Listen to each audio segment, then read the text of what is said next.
Baik, Bismillahirrahmanirrahim. Assalamualaikum warahmatullahi wabarakatuh. Pertama-tama, marilah kita panjatkan puji syukur kehadirat Tuhan Yang Maha Esa, karena atas berkalimpahan rahmat-Nya kita dapat menyelesaikan tugas pertemuan 5 akuntansi biaya. Pada kesempatan kali ini kami akan membahas mengenai perhitungan dan pengendalian biaya overhead pabrik.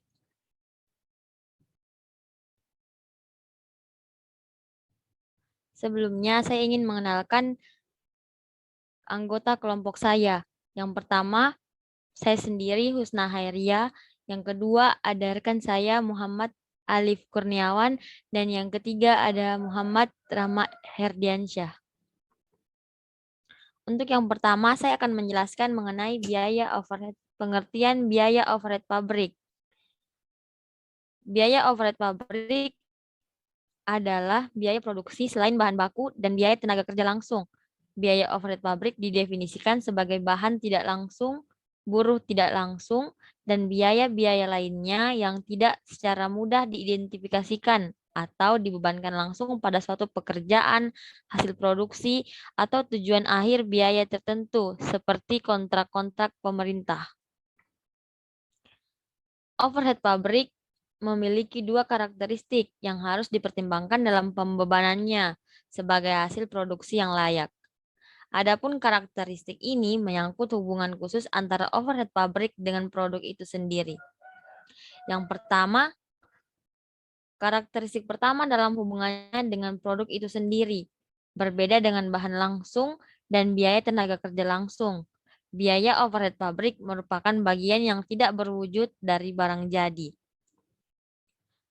Karakteristik yang kedua menyangkut perubahan sebagai unsur biaya overhead karena adanya perubahan volume produksi, yaitu overhead bisa bersifat tetap, variabel, ataupun semi-variabel. Biaya overhead tetap secara relatif tetap konstan, biarpun ada perubahan dalam volume produksi, sedangkan overhead tetap per unit output akan bervariasi berlawanan dengan volume produksi. Untuk materi kedua yaitu penggolongan biaya overhead pabrik. Penggolongan biaya overhead pabrik dapat digolongkan dengan 3 cara. Yang pertama yaitu penggolongan menurut sifatnya. Penggolongan biaya ini menurut sifatnya terbagi menjadi 5. Yang pertama yaitu biaya bahan penolong, yang kedua biaya reparasi dan pemeliharaan, yang ketiga biaya tenaga kerja tak langsung, yang keempat biaya yang timbul sebagai akibat penilaian terhadap aktiva tetap, dan yang kelima biaya yang timbul sebagai akibat berlalunya waktu. Penggolongan yang kedua yaitu menurut perilakunya dalam hubungan dengan perubahan volume produksi. Penggolongan ini terbagi menjadi 3. Yang pertama, biaya overhead pabrik tetap. Yang kedua, biaya overhead pabrik variabel. Dan yang ketiga, biaya overhead pabrik semi-variabel. Penggolongan yang ketiga menurut hubungannya dengan departemen. Penggolongan ini terbagi menjadi 2. Yang pertama, biaya overhead pabrik langsung departemen, dan yang kedua, biaya overhead pabrik tidak langsung departemen. Baik, mungkin itu saja penyampaian materi dari saya. Penyampaian materi berikutnya akan dibawakan oleh rekan saya Muhammad Alif. Kepadanya saya persilahkan. Terima kasih. Assalamualaikum warahmatullahi wabarakatuh. Saya Muhammad Alif Kurniawan. Saya akan menjelaskan sedikit tentang penaksiran anggaran biaya overhead pabrik. Dalam penyusunan anggaran BOP harus diperhatikan tingkat kegiatan yang akan dipakai sebagai dasar penaksiran BOP. Ada 3 macam kapasitas yang dapat dipakai sebagai dasar pembuatan anggaran BOP, antara lain yang pertama, kapasitas praktis. Kapasitas teoritis dapat diartikan sebagai kapasitas pabrik atau suatu departemen untuk menghasilkan produk pada kecepatan penuh tanpa berhenti selama jangka waktu tertentu. Kapasitas praktis adalah kapasitas teoritis dikurangi dengan kerugian-kerugian waktu yang tidak dapat dihindari karena hambatan-hambatan interperusahaan.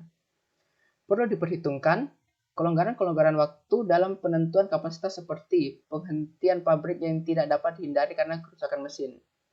Selanjutnya adalah kapasitas normal. Kemampuan perusahaan untuk memproduksi dan menjual produknya dalam jangka panjang. Jika dalam penentuan kapasitas praktis hanya diperhitungkan kelonggaran-kelonggaran waktu akibat faktor-faktor inter perusahaan, maka dalam penentuan kapasitas normal diperhitungkan pula kecenderungan penjualan dalam jangka panjang. Yang terakhir adalah kapasitas sesungguhnya yang diharapkan. Kapasitas sesungguhnya yang diperkirakan akan dapat dicapai dalam tahun yang akan datang. Jika anggaran BOP didasarkan pada kapasitas sesungguhnya yang diharapkan, maka berarti ramalan penjualan tahun yang akan datang dipakai sebagai dasar penentuan kapasitas.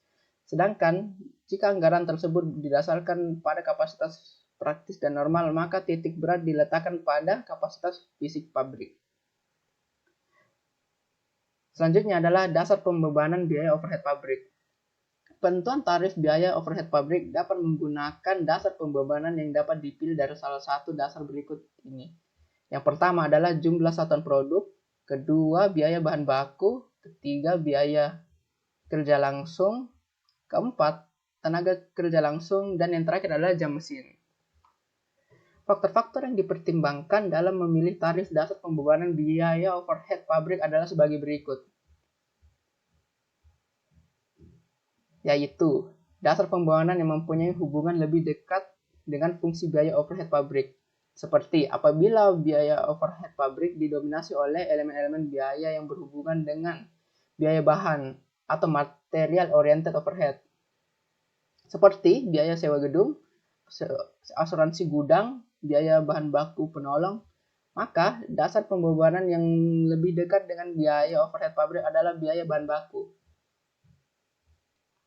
Apabila biaya overhead pabrik didominasi oleh elemen-elemen biaya yang berhubungan dengan biaya tenaga kerja atau labor oriented overhead, seperti biaya gaji pengawas, biaya tenaga kerja tidak langsung, maka dasar pembebanan yang lebih dekat dengan biaya overhead pabrik adalah biaya tenaga kerja langsung atau jam tenaga kerja langsung. Dan apabila overhead pabrik didominasi oleh elemen-elemen biaya yang berhubungan dengan biaya penyelenggaraan fasilitas pabrik atau investment oriented overhead. Seperti biaya reparasi dan pemeliharaan mesin, biaya asuransi mesin, biaya penyusutan mesin, maka dasar pembebanan yang lebih dekat dengan biaya overhead pabrik adalah jam mesin. Dan apabila overhead pabrik relatif merata pada elemen-elemen biaya yang mempunyai hubungan erat dengan biaya bahan, biaya tenaga kerja, atau biaya penyelenggaraan fasilitas pabrik, maka dipilih dasar pembebanan yang paling mudah penggunaannya, yaitu jumlah satuan produk. Selanjutnya adalah pembebanan biaya overhead pabrik yang dipilih dapat memperkecil biaya dan pekerjaan administrasi. Sekian dari saya. Wassalamualaikum warahmatullahi wabarakatuh. Selanjutnya itu adalah perhitungan biaya overhead pabrik dan pengalokasian produk. Tahapan-tahapan yang harus dilakukan oleh sebuah perusahaan untuk dapat menghitung biaya overhead pabrik yaitu sebagai berikut. Pertama, perusahaan harus menyusun anggaran biaya overhead pabrik yang didasarkan pada volume kegiatan-kegiatan perusahaan yang akan dilaksanakan di masa yang akan datang. Kedua, perusahaan harus dapat menentukan dan memperkirakan dasar pembebanan biaya overhead pabrik. Penentuan dasar pembebanan biaya overhead pabrik tersebut dilakukan berdasarkan satuan produk, biaya bahan baku, biaya tenaga kerja langsung, jam mesin, dan jam tenaga kerja langsung.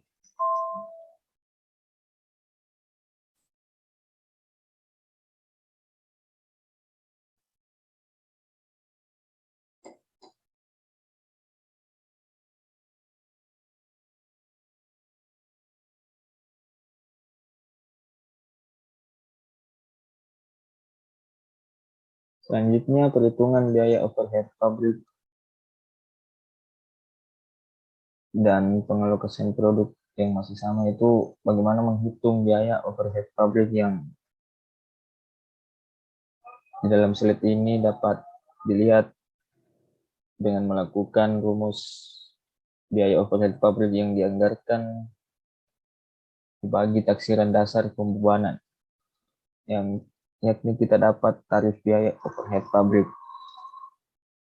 Dengan ditetapkannya tarif biaya overhead pabrik, setiap departemen produksi, maka produk atau pesanan yang diolah akan dibebani biaya overhead pabrik sesuai dengan departemen produksi yang dilalui produk dan besarnya dasar kapasitas penentuan tarif yang sesungguhnya dinikmati produk yang bersangkutan.